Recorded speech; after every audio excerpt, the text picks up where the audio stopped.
तुम्हाला माहिती आहे का, जगातलं सगळं सुख एका बाजूला आणि गरमागरम डाळ-भात खाण्याचं सुख एका बाजूला. आणि जर ही मिक्स डाळ माझ्या या पद्धतीने बनवलीत ना, तर नेहमी याच पद्धतीने बनवाल, बाकीच्या सर्व पद्धती विसरून जाल. सर्वात आधी एका बाउलमध्ये 4 चमचे मसूर डाळ, 4 चमचे मूग डाळ आणि 4 चमचे तूर डाळ घ्यायची आहेत. तिन्ही डाळी मी समप्रमाणात घेतल्या आहेत. डाळी मिक्स करायच्या 2 ते 3 वेळा स्वच्छ पाण्याने धुवून घ्यायच्या. तर इथे पहा डाळी मी 2 ते 3 वेळा स्वच्छ पाण्याने धुवून घेतल्या आहेत. आता या डाळी कुकरमध्ये काढायच्या.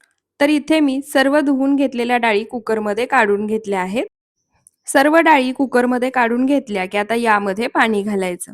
तर इथे मी जेवढी डाळ घेतली आहे त्याच्यासाठी 1 ते दीड ग्लास इतकं पाणी घातलं आहे. त्यानंतर एक छोटा अर्धा चमचा हळद घालायची, एक छोटा अर्धा चमचा मीठ घालायचं आणि एक छोटा चमचा यामध्ये कच्चं तेल घालायचं. त्यानंतर कुकरचं झाकण लावायचं, कुकर गॅसवर ठेवायचा, मध्यम आचेवर 2 शिट्ट्या करायच्या, गॅस बंद करून कुकर पूर्णपणे थंड करून घ्यायचा.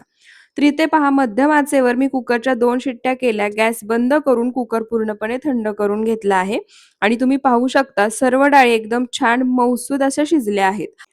आता ही डाळ जसं मी व्हिडिओमध्ये दाखवलंय त्या पद्धतीने पळीने मिक्स करून घोटून घ्यायची. त्यानंतर ही डाळ बाजूच्या गॅसवर ठेवायची. गॅस चालू करायचा. गॅसचा फ्लेम पूर्णपणे लो करायचा. आता डाळ उकळतीये तोपर्यंत तडका तयार करून घेऊया. त्यासाठी गॅसवर पॅन गरम करायला ठेवलाय. त्यामध्ये 3 चमचे तेल घालायचं. तेल गरम झालं की जिरे मोहरी घालायची. जिरे मोहरी छान तडतडली की चिरलेली हिरवी मिरची, लसणाच्या ठेचून घेतलेल्या पाकळ्या आणि कढीपत्ता घालायचा आणि लसूण छान सोनेरी रंग येईपर्यंत परतून घ्यायचा. त्यानंतर एक चिरलेला टोमॅटो घालायचा. टोमॅटो सुद्धा छान मऊसूद होईपर्यंत परतून घ्यायचा. तर इथे पहा टोमॅटो सुद्धा मऊसूद होईपर्यंत परतून घेतलाय. त्यानंतर यामध्ये काही पावडर मसाले घालायचे. त्यामध्ये अर्धा चमचा काश्मीरी लाल मिरची पावडर, अर्धा चमचा धनेपूड, पाव चमचा जिरेपूड, अर्धा चमचा गरम मसाला घालायचा आणि आता पुन्हा सर्व साहित्य या पावडर मसाल्यांचा कच्चेपणा जाईपर्यंत परतून घ्यायचं. तर इथे पहा सर्व साहित्य मी पावडर मसाल्यांचा कच्चेपणा जाईपर्यंत छान असं परतून घेतलंय. मसाला परतून घेईपर्यंत इथे तुम्ही डाळ पाहू शकता. डाळीला पुन्हा एकदा उकळी आलीये. छान घट्टसर अशी ही डाळ झालीये. त्यानंतर आता यामध्ये तयार करून घेतलेला तडका घालायचा. तुम्हाला जर हवं असेल तर तुम्ही तयार तडक्यामध्ये ही डाळ ओतली तरी सुद्धा चालेल. त्यानंतर आता तडका घातला की डाळीमध्ये एकसारखा मिक्स करायचा. पॅनमध्ये जो तडका शिल्लक आहे त्यामध्ये मी थोडीशी डाळ मिक्स करून यामध्ये मिक्स केलाय. आता तडका डाळीमध्ये मिक्स करून झाला की यामध्ये वरून भरपूर सारी बारीक चिरलेली कोथिंबीर घालायची. मीठ एकदा चेक करा. जर कमी असेल तर थोडंसं चवीनुसार मीठ घालायचं. कोथिंबीर आणि मीठ घातल्यानंतर पुन्हा एकदा डाळ मिक्स करायची आणि मंद आचेवर एक 4 ते 5 मिनिटं शिजवून घ्यायची.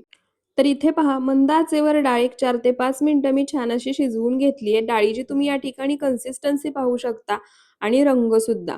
आणि या डाळीचा सुगंध तर छान घरभर पसरलाय. ज्यांना भूक नसेल ना, ते सुद्धा या सुगंधाने लगेच जेवायला बसतील.